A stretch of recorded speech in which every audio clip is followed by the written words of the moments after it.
Asterisk, have you ever wondered why some men marry certain women but only play games with others? Why does one woman get a ring, while another gets breadcrumbs, even if she's beautiful, smart, and kind?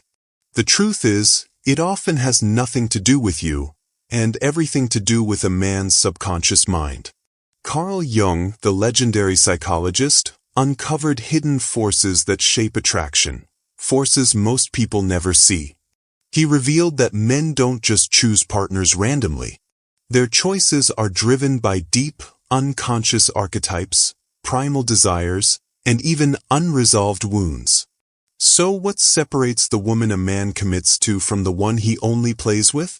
What makes someone wife material in his eyes, while another remains a fleeting fantasy? The answer lies in Jung's concept of the anima, the hidden feminine blueprint inside every man's psyche. By the end of this video, you'll understand exactly how these invisible forces work and what it really takes to unlock deep, lasting commitment. Carl Jung's concept of the anima is one of his most profound contributions to understanding the human psyche, particularly when it comes to love, attraction, and commitment. The anima represents the unconscious feminine dimension within a man, an inner image shaped by his experiences, cultural influences, and even ancestral imprints. It's not just a vague idea. It's a living, dynamic force that colors how he perceives women, relationships, and even himself. Because the anima operates beneath the surface of conscious thought, a man may not even realize how deeply it guides his choices. He simply feels drawn to certain women, repelled by others, and sometimes torn between conflicting desires, all because of this hidden inner feminine presence. The anima isn't static. It evolves through different stages, each representing a distinct feminine archetype. Early in life, a man's anima is often influenced by his mother or primary female caregiver, shaping his expectations of nurturing, safety, and devotion. As he matures, this image expands to include other feminine expressions: the seductress, the companion, the muse, the wise guide. But here's the crucial part. Men don't just see women as they are. They project their inner anima onto them, unconsciously assigning roles based on which archetype a woman seems to embody. This is why two men can meet the same woman and have completely different reactions. One might see her as marriage material, while another views her as a fleeting passion. It's not really about her. It's about which part of his own psyche she reflects. This projection explains why men can be so contradictory in love. A man might idealize a woman who fits his anima's current dominant form, whether that's the pure nurturer, the enchanting temptress, or the intellectual equal. But if his anima is underdeveloped, stuck in an immature or unresolved stage, he may struggle with genuine intimacy. He might chase the excitement of the Helen archetype, the seductress who embodies passion but not stability, while simultaneously longing for the comfort of the Eve, the devoted partner who feels like home. Until he integrates these aspects within himself, his relationships will often mirror this inner conflict, leaving him and the women in his life confused by his mixed signals. The anima's influence goes even deeper when it comes to commitment. A man who hasn't confronted his shadow, the repressed, often darker parts of his psyche, may be drawn to women who reflect his unresolved wounds. For example, if he harbors unconscious guilt or shame around desire, he might split women into categories: those he respects and marries, and those he desires but won't commit to. This isn't a conscious decision, it's a psychological defense mechanism. Jung believed that until a man does the inner work to understand and integrate his anima, he'll keep repeating the same patterns, oscillating between adoration and detachment, often hurting others and himself in the process. Ultimately, the anima isn't just about who a man chooses, it's about how he relates to the feminine principle within and around him. A woman can't control which archetype a man projects onto her, But understanding this dynamic removes the illusion that his choices are purely about her worth. They're a mirror of his inner world. When a man's anima is integrated, he no longer splits women into rigid categories. He can see them as whole people, and in turn commit not to a fantasy, but to a real, flawed, and fully human partner. Jung identified 4 primary stages of the anima's development, each representing a distinct feminine archetype that shapes a man's perception of women and his approach to relationships. These stages aren't just abstract ideas. They play out in real life, influencing why a man might see one woman as a lifelong partner and another as a temporary flame. The first stage, embodied by the Eve archetype, represents the primal feminine as a source of nurturing and safety. This is the mother figure, the pure and devoted caretaker who offers unconditional love.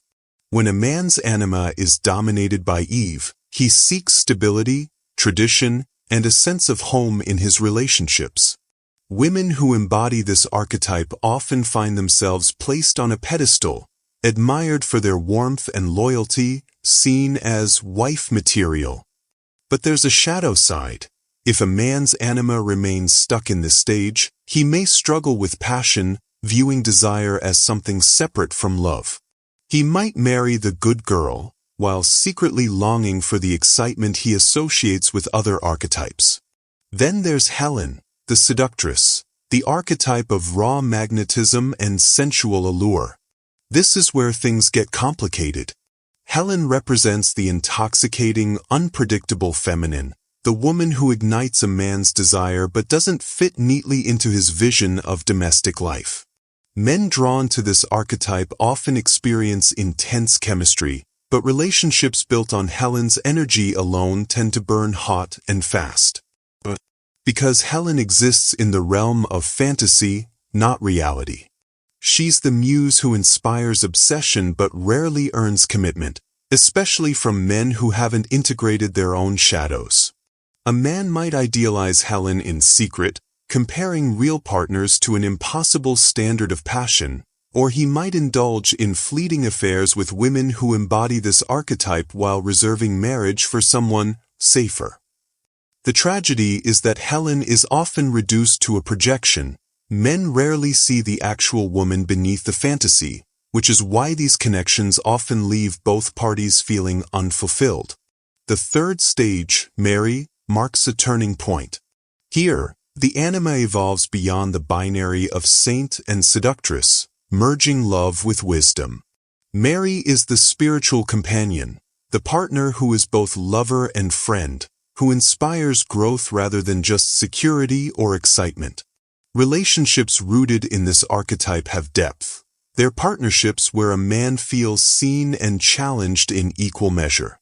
Mary types often become long-term partners because they represent a more mature masculine ideal, a woman who is neither placed on a pedestal nor objectified, but who walks beside a man as an equal.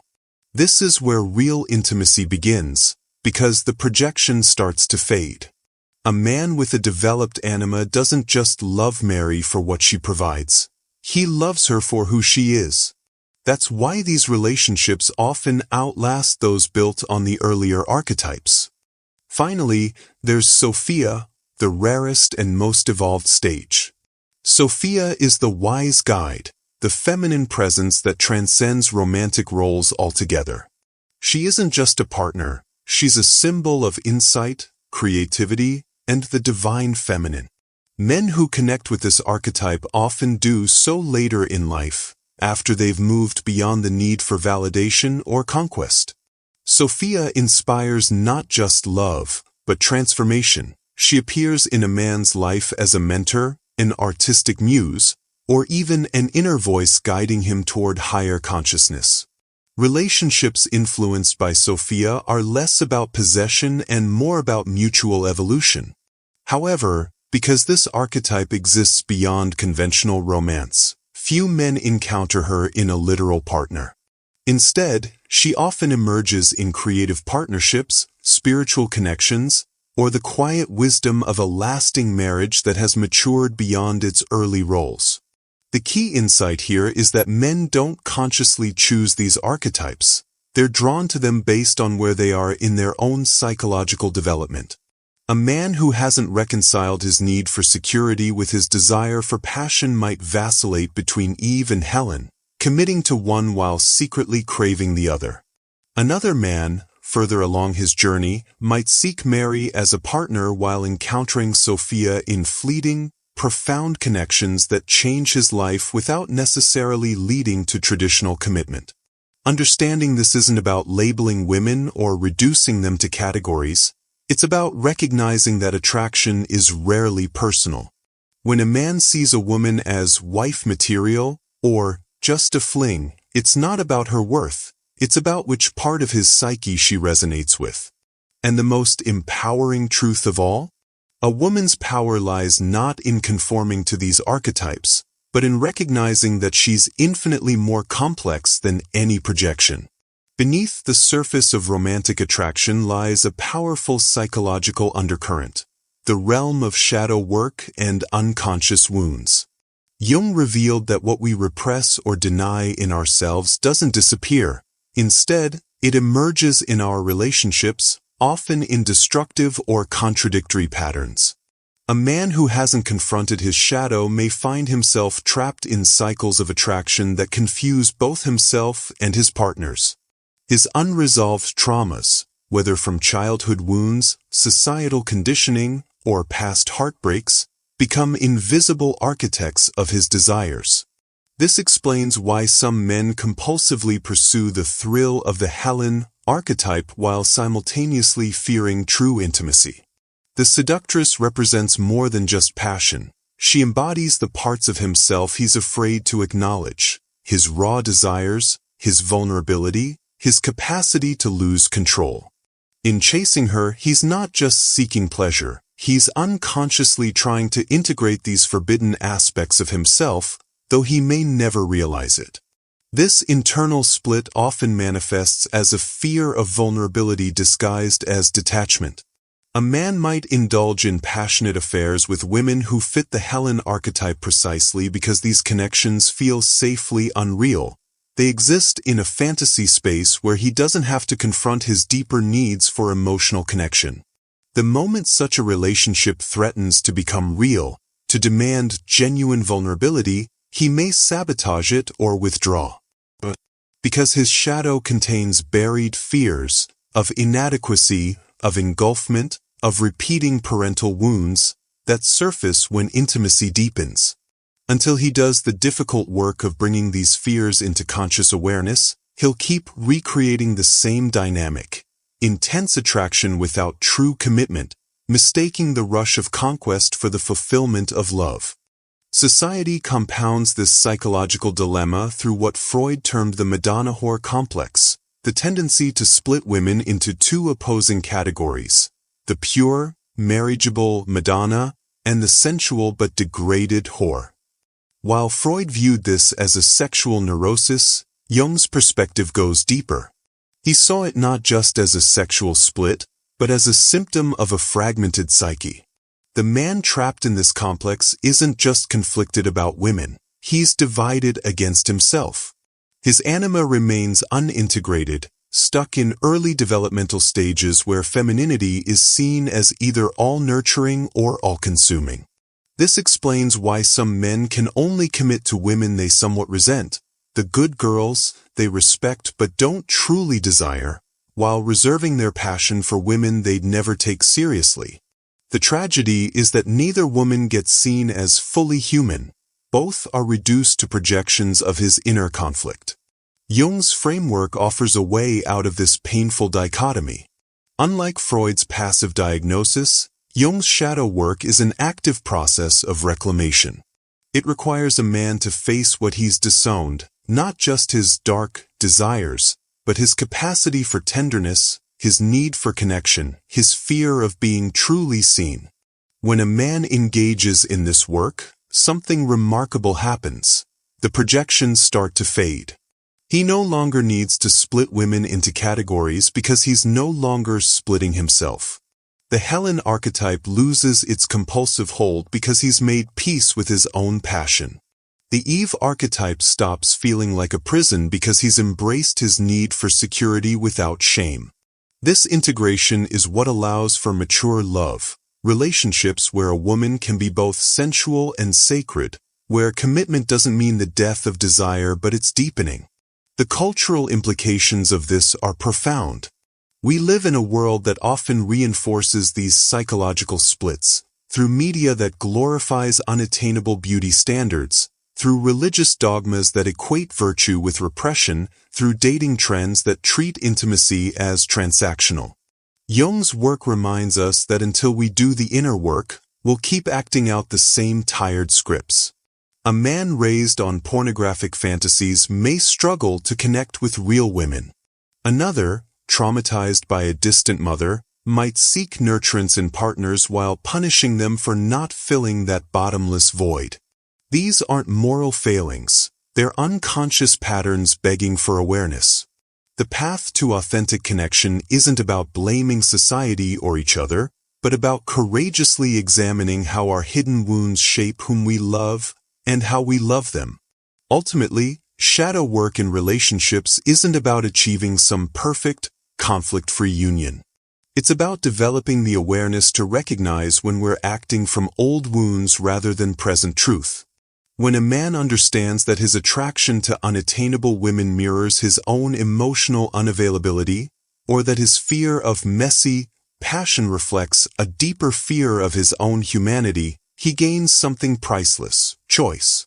He can still appreciate beauty, still enjoy passion, but he's no longer enslaved to unconscious patterns.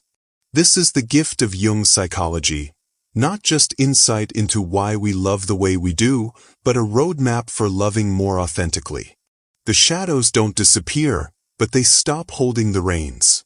And in that space between reaction and awareness, real transformation becomes possible. The most empowering realization for any woman navigating these psychological dynamics is this: you are not powerless in the face of a man's unconscious projections. While you can't control which archetype a man projects onto you, you can develop the awareness to recognize when it's happening and choose whether to participate in that dynamic. This isn't about changing who you are to fit some imagined ideal, but about understanding the hidden forces at play so you can make conscious choices in your relationships. The first step is cultivating deep self-awareness. Ask yourself, am I naturally embodying certain archetypal energies, or am I unconsciously conforming to what I think will earn love? There's a profound difference between authentically expressing your nurturing side as an Eve, your sensual power as a Helen, your wisdom as a Mary or Sophia, versus shrinking or exaggerating parts of yourself to secure commitment or attention. When you operate from authenticity rather than adaptation, you short-circuit the projection cycle. A man can't reduce you to a fantasy if you're firmly rooted in your complex humanity. This requires honest reflection about your own patterns too. Do you find yourself consistently cast in the same archetypal role? Always the nurturer, always the muse, always the cool girl who doesn't demand too much? These recurring dynamics often reveal as much about your unconscious beliefs as they do about the men you attract. Perhaps you've internalized that your worth lies in caretaking, or that love must be earned through sexual availability, or that asserting needs makes you difficult. These beliefs shape how you show up in relationships just as powerfully as a man's anima shapes how he perceives you. The goal isn't to judge these patterns, but to bring them into awareness where they can be examined and, if necessary, healed. When you stop over-identifying with any single archetype, when you embrace that you contain multitudes, you become less susceptible to being typecast in relationships. A woman who knows she can be both sensual and serious, both strong and vulnerable, both independent and intimate, doesn't wait for a man to grant her permission to exist fully. Be wary of the temptation to use this knowledge manipulatively. In our rush to feel secure in relationships, it's easy to fall into the trap of trying to hack male psychology, emphasizing Eve-like traits to get a ring or Helen-like energy to keep him hooked. But this approach backfires spectacularly in the long run. First, it's exhausting to maintain a persona that isn't authentically yours. Second, it attracts men who love the mask, not the real you. And most crucially, it keeps you stuck in the very powerlessness you're trying to escape. Real power comes not from contorting yourself to fit a man's anima projections, but from being so grounded in your wholeness that you naturally repel those who can't or won't see you. This doesn't mean you can't consciously work with these energies. There's wisdom in understanding when to emphasize your nurturing side with a partner going through a crisis, or your playful sensuality to reignite passion. The difference lies in whether you're making these choices from self-awareness or fear. The healthiest relationships occur when both partners are doing their inner work. Just as a man must integrate his anima to love fully, a woman benefits from exploring her own corresponding archetypes, Jung's animus. But more fundamentally, lasting love thrives when two people relate as conscious individuals rather than unconscious projections. This means having the courage to see and be seen, to notice when you're idealizing a partner or being idealized, and gently bringing the relationship back to earth. It means creating space for difficult conversations about needs, fears, and expectations. And it requires patience. Psychological integration is a lifelong process, not a checkbox on the path to marriage. Some of the most transformative relationships are those where both people commit to growing together, not perfectly, but authentically. At its core, navigating these dynamics is about reclaiming your agency without assuming responsibility for a man's psychological development. You can't force him to do his shadow work, but you can refuse to be collateral damage in his unconscious patterns. You can set boundaries when you feel reduced to an archetype rather than respected as a person. You can choose partners who are actively engaging with their own growth, not just repeating old scripts. And perhaps most importantly, you can focus on your own journey toward wholeness, cultivating all aspects of yourself so completely that no man's perception can define you. When a woman stands firmly in her integrated self, she becomes a mirror that reflects back truth rather than fantasy. And that's where the most profound connections begin, not in the shadows of projection, but in the clear light of mutual recognition. The irony is that by releasing the need to control how you're perceived, you gain far more influence over your relational destiny. A woman who isn't chasing a ring or validation naturally attracts partners capable of real intimacy.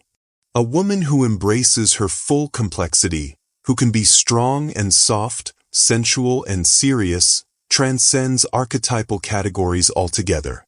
And that's when magic happens. You're no longer playing a role in someone else's psychological drama, but co-creating a love story that honors both your humanity and his. This is the ultimate alchemy Jung pointed toward, the transformation of unconscious attraction into conscious love. At the heart of Jung's teachings lies a liberating truth. A man's choices in love reveal far more about him than they do about you. Whether he commits or hesitates, idealizes or overlooks, his behavior is a mirror of his inner world, his unresolved wounds, his unmet needs, his unconscious projections. This doesn't excuse hurtful actions, but it does free you from the trap of taking them personally. Your worth was never contingent on which archetype a man projected onto you. You are not lacking because someone couldn't see you fully. The right partner won't force you into a box. He'll celebrate the full spectrum of who you are, from your nurturing tenderness to your fiery passion, from your wisdom to your whimsy. So now, we turn the question back to you. Which archetype do you resonate with most? Do you see yourself in Eve's nurturing strength, Helen's magnetic allure, Mary's balanced depth, or Sophia's transcendent wisdom? Or do you find yourself shifting between them in different phases of life? Share your thoughts in the comments. This is where the real conversation begins. Your experiences and insights might help another woman see her own relationships in a new light. If this exploration of psychology and attraction has sparked your curiosity, There's so much more to uncover. Dive deeper with our videos on shadow work, where we break down how to heal unconscious patterns, or explore the feminine archetypes to understand how these forces shape your own desires and choices. True empowerment in love starts with awareness, the kind that transforms not just who you attract, but how you experience yourself.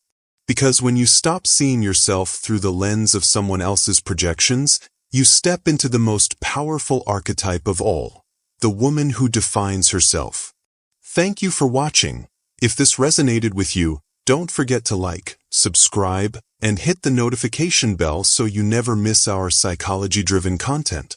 Until next time, keep exploring the hidden depths within you and around you. The most fascinating story isn't the one being projected onto you, it's the one you're writing for yourself.